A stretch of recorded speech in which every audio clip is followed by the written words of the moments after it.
দেখো এই জায়গাটা কতটা সুন্দর লাগছে, কি মনে হচ্ছে দেখে ঘাস, তাই না? আদৌ কিন্তু এটা ঘাস না, এটা জলের উপর পানা ভাসছে।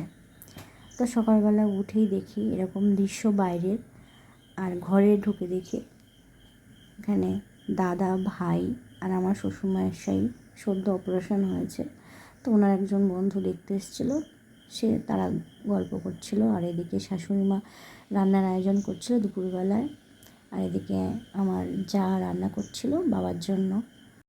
যাকে যেই বলেছি ভিডিও করছে তার জন্য ওরকম করছিল।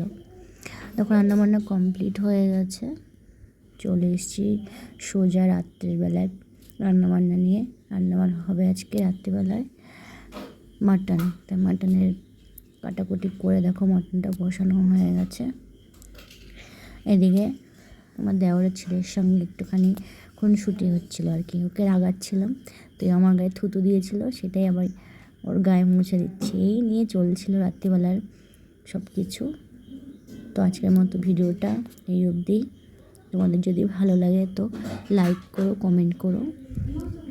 Good night, tata, bye bye. তোমরা সবাই ভালো থেকো।